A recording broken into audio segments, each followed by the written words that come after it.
Hello दोस्तों, निर्मित classes में आपका स्वागत है।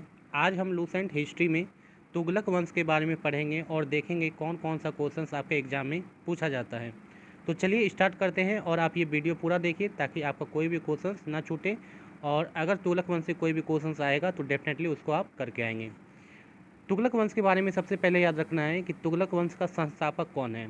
तो याद रखना है कि तुगलक वंश का संस्थापक कौन है, गाजी मलिक, जिनका दूसरा नाम है गयासुद्दीन तुगलक। ठीक है, ये फेमस नाम है, इसको आपको याद रखना है, गयासुद्दीन तुगलक। गयासुद्दीन तुगलक ने खुसरो खां को हराकर, ठीक है, खुसरो खां को हराकर तुगलक वंश की स्थापना की थी, ये आपको याद रखना है। उसके बाद नेक्स्ट क्वेश्चन जो याद रखना है, जो कि एग्जाम में बार बार पूछा जाता है, तो तुगलक वंश के बारे में नेक्स्ट क्वेश्चन ये याद रखना है कि गयासुद्दीन तुगलक ने करीब 29 बार मंगोल आक्रमण को विफल किया था। याद रखना है कि गयासुद्दीन पर 29 बार मंगोलों ने आक्रमण किया, जिसको तुगलक वंश के साधक गयासुद्दीन तुगलक ने क्या किया, विफल कर दिया था। ये इंपॉर्टेंट क्वेश्चन है, एग्जाम में बार बार पूछा जाता है। उसके बाद याद रखना है कि गयासुद्दीन तुगलक ने सिंचाई के लिए कुएं एवं नहरों का निर्माण करवाया। ठीक है, संभवतः नहरों का निर्माण करने वाला गयासुद्दीन प्रथम शासक था। ये इम्पॉर्टेंट क्वेश्चंस आपको दिमाग में सेट कर लेना है कि नहरों का निर्माण करने वाला जो है प्रथम शासक कौन था। तो याद रखना है गयासुद्दीन तुगलक। ठीक है, उसके बाद नेक्स्ट इंपॉर्टेंट क्वेश्चंस क्या है मैं आपको बता रहा हूँ। उसके बाद याद रखना है कि गयासुद्दीन तुगलक ने दिल्ली के समीप स्थित पहाड़ियों पर तुगलकाबाद नामक एक नया नगर का स्थापना किया था। ये भी क्वेश्चन बहुत बार रिपीट हुआ है कि तुगलकाबाद जो है, इसका संस्थापक कौन है या इसका स्थापना किसने किया है, तो गयासुद्दीन तुगलक ने। ठीक है, ये तो आपको याद ही रहेगा क्योंकि देखिए नाम में ही तुगलक लगा है, तो यहाँ भी आप समझ में जाएंगे गयासुद्दीन तुगलक। लेकिन ये याद रखना है कि गयासुद्दीन तुगलक भी आता है और ऑप्शंस में, और दूसरा क्या आ जाता है, दूसरा महमूद बिन तुगलक भी आ जाता है। देखिए ये भी एक ऑप्शन है। तो ये चीज़ आपको याद रखना है कि तुगलकाबाद का किसने किया है, गयासुद्दीन तुगलक ने, ना कि मोहम्मद तुगलक ने। ये फंसाने के लिए ऑप्शंस में दिया रहता है, तो इसको आपको ध्यान में रखना है। चलिए नेक्स्ट आपको याद रखना है इनके बारे में कि जो गयासुद्दीन तुगलक थे, उनकी मृत्यु जो है बंगाल के अभियान से लौटते समय जूना खां द्वारा निर्मित एक लकड़ी के महल में दबकर हो गई थी। ठीक है, ये इंपॉर्टेंट क्वेश्चन से याद रखना है कि पूछा जाता है कि गया किस शासक की मृत्यु जो है लकड़ी के महल में दबकर हो गई थी। तो याद रखना है गयासुद्दीन तुगलक की। और ये लकड़ी का महल का निर्माण किसने कराया था, तो जूना खान ने। ठीक है, चलिए यहाँ पे गयासुद्दीन तुगलक है, उनके बाद कौन आता है, तो याद रखना है गयासुद्दीन तुगलक के बाद जूना खान, जिनका नाम है मोहम्मद बिन तुगलक। ठीक है, मोहम्मद बिन तुगलक जो है दिल्ली के सिंहासन पर बैठता है, मतलब तुगलक वंश का दूसरा शासक कौन बना, मोहम्मद बिन तुगलक। अब चलिए इनके बारे में देखते हैं कि इनको क्या क्या यहाँ से क्वेश्चंस बनता है मोहम्मद बिन तुगलक से। तो इनके बारे में याद रखना है कि मोहम्मद बिन तुगलक जो थे, ये जो है सल्तनत काल में, ठीक है, मध्यकालीन सल्तनत काल में सर्वाधिक शिक्षित, विद्वान और योग्य व्यक्ति थे। ये एग्जाम में पूछा गया क्वेश्चन है कि मध्यकालीन में जो सुल्तान थे उनमें सबसे ज़्यादा सर्वाधिक शिक्षित, विद्वान और योग्य व्यक्ति कौन थे, तो मोहम्मद बिन तुगलक थे। आपको ये बात याद रखना है। उसके बाद याद रखना है कि मोहम्मद बिन तुगलक को अपनी सनक भरी योजनाओं, क्रूर कृत्यों एवं दूसरों के सुख दुख के प्रति उपेक्षा भाव रखने के कारण इन्हें स्वप्नशील, पागल और रक्त पिपासु भी कहा जाता है। ये तीन बात आपको याद रखना है कि ये जो है स्वप्नशील, पागल और रक्त पिपासु किसको कहा गया है, मोहम्मद बिन तुगलक को कहा जाता है। चलिए नेक्स्ट आपको क्या याद रखना है मैं आपको बता रहा हूँ। मोहम्मद बिन तुगलक के बारे में याद रखना है, इन्होंने दाऊद क्षेत्र में कर वृद्धि किया था। ठीक है, ये भी क्वेश्चन पूछा जाता है कि दाऊद क्षेत्र में कर वृद्धि किसने किया था, तो मोहम्मद बिन तुगलक ने। दूसरा इनके बारे में याद रखना है कि इन्होंने अपनी राजधानी को परिवर्तन कर लिया था। ठीक है, आगे देखेंगे कहाँ परिवर्तन किया था। उसके बाद इनके बारे में याद रखना है नेक्स्ट ये वाला, सांकेतिक मुद्रा का प्रचलन किसने किया था, तो मोहम्मद बिन तुगलक ने। ठीक है, ये तीन बात याद रखना है, ये आपका नहीं पूछा जाता है, तो ये तीन आपको ज़रूर से ज़रूर याद रखना है। चलिए नेक्स्ट है कि मोहम्मद बिन तुगलक ने कृषि के विकास के लिए अमीर ए कोही नामक एक नवीन विभाग की स्थापना की थी। याद रखना है कि पूछा जाता है कि अमीर ए कोही इसकी स्थापना किसने की थी? तो मोहम्मद बिन तुगलक। या दूसरा ऐसे पूछा जाएगा कि अमीर कोही किससे रिलेटेड है? तो किससे रिलेटेड है? कृषि के विकास के लिए। चलिए नेक्स्ट याद रखना है कि मोहम्मद बिन तुगलक ने जो है अपनी राजधानी दिल्ली से देवगिरी स्थानांतरित की थी। ठीक है, ये एग्जाम में क्वेश्चंस पूछा जाता है कि मोहम्मद बिन तुगलक ने अपनी राजधानी दिल्ली से कहाँ स्थानांतरित की थी? देवगिरी। ठीक है, और देवगिरी का नाम इन्होंने क्या रखा था? दौलताबाद रखा था। ये आपको याद रखना है, ये इंपॉर्टेंट क्वेश्चन से एग्जाम में बार बार पूछा जाता है। चलिए नेक्स्ट क्वेश्चन याद रखना है कि मोहम्मद बिन तुगलक ने सांकेतिक मुद्रा को चलाया था। सांकेतिक मुद्रा में क्या? तो याद रखना है पीतल का एक था और तांबा का। ठीक है, पीतल और तांबा का इन्होंने सांकेतिक मुद्रा चलवाया था, जिनका जो मूल्य था वो चांदी के रुपये के बराबर था। ठीक है, टंका जिसको बोला जाता है चांदी के रुपये के, उसके मूल्य के बराबर था। चलिए इनके बारे में नेक्स्ट क्या याद रखना है? इनके बारे में नेक्स्ट याद रखना है कि एक अफ्रीकी यात्री थे जिनका नाम था इब्न बतूता। ये जो थे मोहम्मद बिन तुगलक के शासनकाल के ही दौरान भारत आए थे। ठीक है, ये तो लगभग 10 से 15 बार क्वेश्चन आपके एग्जाम में पूछा जा चुका है कि अब इब्न बतूता जो अफ्रीकी यात्री थे ये किसके काल में भारत आए थे? तो मोहम्मद बिन तुगलक के काल में भारत आए थे। और ये याद रखना कहाँ के थे? अफ्रीका के थे। ठीक है, नेक्स्ट क्या आपको याद रखना है कि इब्न बतूता को ही जो है मोहम्मद बिन तुगलक ने राजदूत के रूप में चीन भेजा था। ठीक है, ये भी आपको याद रखना है। और इब्न बतूता एक फेमस बुक है जो कि एग्जाम में बार बार पूछा जाता है। इनका एक बुक है रेहला। ठीक है, इब्न बतूता ने एक बुक लिखा है रेहला। इसमें क्या है? इसमें याद रखना है कि मोहम्मद बिन तुगलक का जो शासनकाल था उस समय, उसके बारे में इसमें जिक्र किया गया है। ठीक है, ये बुक का भी आपको याद रखना है नाम, एग्जाम में बहुत बार पूछा गया है। चलिए नेक्स्ट देखते हैं, नेक्स्ट क्या है। नेक्स्ट यहाँ पे देखिए मोहम्मद बिन तुगलक की मृत्यु हो जाती है 1351 में। तो यहाँ पे मोहम्मद बिन तुगलक का इतना ही था। चलिए आगे देखते हैं और क्वेश्चंस क्या एग्जाम में पूछा जाता है।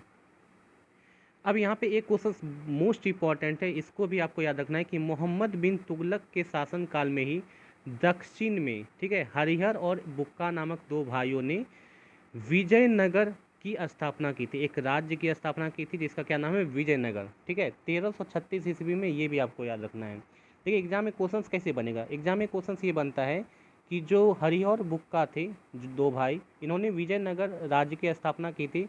उस समय जो थे दिल्ली पे किसका शासन था? तो मोहम्मद बिन तुगलक का शासन था। ठीक है, इनके ही शासनकाल में इन्होंने विजयनगर की स्थापना की थी। ठीक है, यहाँ से 2-3 तरह से क्वेश्चन पूछा जाएगा कि विजयनगर शासन की स्थापना किसने की है? हरिहर एवं बुक्का ने। किसके शासनकाल के दौरान की है? तो मोहम्मद बिन तुगलक के शासनकाल के दौरान। और तीसरा क्वेश्चन ये पूछा जाएगा कि जो विजयनगर का राज्य का स्थापना है वो कब हुआ था? 1336 ईस्वी में। चलिए नेक्स्ट क्वेश्चन क्या पूछा जाएगा? नेक्स्ट क्वेश्चन आपको ये याद रखना है कि इनके ही शासनकाल में, मोहम्मद बिन तुगलक के शासनकाल में ही महाराष्ट्र में अलाउद्दीन बहमन शाह ने बहमनी राज्य की स्थापना की थी।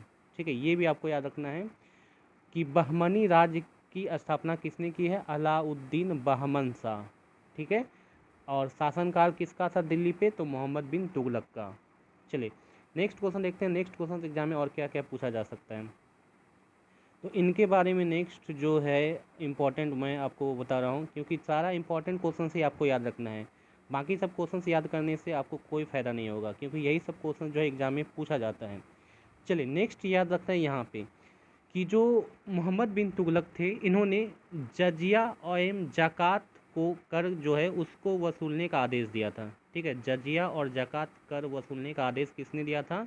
मोहम्मद बिन तुगलक ने। देखिए एक बात यहाँ पे याद रखना है कि मोहम्मद बिन तुगलक जो थे, ठीक है, मोहम्मद बिन तुगलक का तो यहाँ पे मृत्यु हो गया था। यहाँ पे देखिए मोहम्मद बिन तुगलक का तो ऊपर में ही मैंने बताया मृत्यु हो गया था। अब यहाँ पे मोहम्मद बिन तुगलक के बाद बनते हैं फिरोज़ शाह। ठीक है, फिरोज़ शाह जो है नेक्स्ट शासक बनते हैं। तो फिरोज़ शाह का यहाँ से अब कहानी स्टार्ट होगा। ठीक है, तो ये याद रखना है कि फिरोज़ शाह जो है इन्होंने क्या क्या किया था, तो इनके बारे में यहाँ पे चलिए देखते हैं। फिरोज़ शाही थे, ठीक है, यहाँ पे गलती हुआ तो याद रखना है, फिरोज़ शाही ने जजिया एवं ज़कात कर को वसूलने का आदेश दिया था। ये इंपॉर्टेंट क्वेश्चन से एग्जाम में पूछा जाता है। जजिया एवं ज़कात कर वसूलने का आदेश किसने दिया था? तो फिरोज़ शाह ने। चलिए उसके बाद नेक्स्ट याद रखना है कि फिरोज़ शाह ही एक ऐसे शासक थे जिन्होंने ब्राह्मणों पर जजिया लागू करने वाला पहला मुसलमान शासक बने। ठीक है, ये एग्जाम में बहुत बार क्वेश्चन पूछा जाता है कि ब्राह्मणों पर जजिया का लगाने वाले पहले मुसलमान शासक कौन थे? तो कौन थे? फिरोज शाह तुगलक ही थे। ठीक है, इनके बारे में याद रखना है कि फिरोज शाह तुगलक ने एक सिंचाई कर वसूलना स्टार्ट किया था। ठीक है, सिंचाई कर वसूलना स्टार्ट किया था, जिसमें 1/10 कर लिया जाता था। ये भी इंपॉर्टेंट क्वेश्चन है, ये भी आपसे पूछा जाता है कि सिंचाई कर की शुरुआत किसने की थी? फिरोज शाह तुगलक ने की थी या फिरोज तुगलक ने की थी, और इस पे कितना उपज लिया जाता था? 1/10 भाग लिया जाता था। चलिए, फिरोज शाह तुगलक के बारे में याद रखना है कि इन्होंने बहुत सारा नहर का भी निर्माण करवाया था। ठीक है, नहरों का निर्माण इन्होंने बहुत ज़्यादा करवाया था, 5 बड़ी नहर का निर्माण करवाया था। ठीक है, ये बात आपको याद रखना है। चलिए, फिरोज शाह तुगलक के बारे में अब यहाँ पे याद रखना है कि इन्होंने कुछ नगरों की स्थापना की थी, उसमें आपका नाम है हिसार, फिरोजाबाद, फतेहाबाद, जौनपुर और फिरोजपुर। ठीक है, ये जो 5 नगर हैं, इनकी स्थापना किसने की है? फिरोज शाह तुगलक ने की है, ये आपको याद रखना है। चलिए, उसके बाद नेक्स्ट क्वेश्चन जो आपको याद रखना है, ये वाला ये रहा, दीवान ए खैरात। ठीक है, दीवान ए खैरात जो कि किससे रिलेटेड है? ये रिलेटेड है अनाथ मुस्लिम महिलाओं, विधवाओं एवं लड़कियों की सहायता के लिए एक विभाग बनाया गया था, दीवान ए खैरात। किसने बनाया था? तो सुल्तान फिरोज शाह तुगलक ने ही। ठीक है, फिरोज तुगलक ने ही दीवान ए खैरात नामक एक विभाग की स्थापना की थी। मोस्ट इंपॉर्टेंट क्वेश्चन, इसको आपको याद रखना है। चलिए, नेक्स्ट क्वेश्चन यहाँ पे देखिए, ये भी क्वेश्चन एग्जाम में पूछा जाता है। ठीक है, कि सल्तनत कालीन सुल्तानों के शासनकाल में सबसे अधिक दासों की संख्या किसके काल में थी? तो फिरोज तुगलक के ही काल में थी। ठीक है, करीब देखिए इतना जो दास था, इनके शासनकाल में रहा करता था। चलिए, नेक्स्ट क्वेश्चन आपको याद रखना है कि दासों की देखभाल के लिए फिरोज ने एक विभाग की स्थापना की थी, जिसे बोला जाता है दीवान ए बंदगान। तो दीवान ए बंदगान जो है, इसकी स्थापना किसने की थी? फिरोज शाह तुगलक ने की थी, इसको याद रखना है। और इसके जस्ट नीचे एक और इम्पॉर्टेंट क्वेश्चन है कि फिरोज शाह तुगलक ने जो सैन्य पद था, ठीक है, सैनिकों का जो पद था, इसको वंशानुगत कर दिया था। ठीक है, इसको क्या बना दिया था? वंशानुगत बना दिया था। चलिए, इसके बाद नेक्स्ट देखते हैं और क्या क्या क्वेश्चन आपके एग्जाम में पूछा जाएगा। चलिए, इसके बाद नेक्स्ट देख रहे हैं कि इम्पॉर्टेंट क्वेश्चन जो कि आपके एग्जाम में पूछा जाएगा, उसको आपको याद रखना है। हाँ, यहाँ पे ये वाला क्वेश्चन याद रखना है कि फिरोज तुगलक ने जो कोटला फिरोज शाह दुर्ग का निर्माण कराया था। ठीक है, कोटला जो एक दिल्ली में है, स्टेडियम है फिरोज शाह कोटला, उसका निर्माण किसने करवाया था? फिरोज तुगलक ने। नाम में रिलेटेड है तो आप इसको पहचान जाएंगे, फिरोज शाह, तो फिरोज तुगलक ने इसका निर्माण कराया था, तो इसको आपको याद रखना है। उसके बाद नेक्स्ट आपको याद रखना है कि तुगलक वंश का जो अंतिम शासक था, वो कौन सा? नसीरुद्दीन मोहम्मद तुगलक। ठीक है, तुगलक वंश का अंतिम शासक कौन था? नसीरुद्दीन मोहम्मद तुगलक था।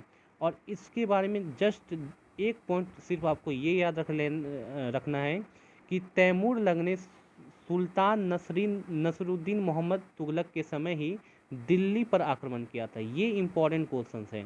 ठीक है, कि तैमूर लंग ने दिल्ली पर जब आक्रमण किया था, उस समय तुगलक वंश के शासक कौन थे? तो याद रखना है, Nasiruddin Mohammad Tughlaq. Most important questions आपके एग्जाम में पूछा जाता है। ठीक है, तो ये था आपका तुगलक वंश का सारा इंपॉर्टेंट क्वेश्चंस, और यही सब क्वेश्चंस आपके एग्जाम में बार बार पूछा जाता है। बाकी सब जितना भी क्वेश्चंस है, वो सब क्वेश्चंस एग्जाम में नहीं बनता है। ठीक है, तो इसको आप याद रखिएगा। नेक्स्ट हम जो वीडियो लाएंगे वो सैयद वंश के ऊपर लाएंगे, और साथ ही साथ सैयद वंश छोटा है तो इसके साथ हम इंक्लूड करेंगे लोधी वंश को। तो सैयद वंश और लोधी वंश का वीडियो एक साथ लाएंगे और देखेंगे कौन कौन सा क्वेश्चन आपके एग्जाम में पूछा जाता है। और सारा क्वेश्चन जो है आगामी एग्जाम के लिए बहुत ही इंपॉर्टेंट है, चाहे वो आपका रेलवे एनटीपीसी का CBT 2 एग्ज़ाम हो या ग्रुप डी का एग्ज़ाम। तो और साथ ही साथ जो SSC का एग्ज़ाम हो रहा है, उसमें भी बहुत इंपॉर्टेंट है, और BPSC का भी एग्ज़ाम होने वाला है, उसके लिए मोस्ट इंपॉर्टेंट है। ठीक है, तो आप ये जो है वीडियो को ज़्यादा से ज़्यादा अपने दोस्तों के साथ शेयर कर दें। वीडियो पसंद आए तो वीडियो को लाइक ज़रूर कर दें, कमेंट ज़रूर कर दें आपको वीडियो कैसा लगा, और साथ ही साथ चैनल को ज़रूर से ज़रूर सब्सक्राइब कर लें अगर आप नए हैं तो, ताकि आपको जितना भी वीडियो यहाँ पे मैं अपलोड करूँगा उसका नोटिफिकेशन आपको मिलता रहे। Thank you.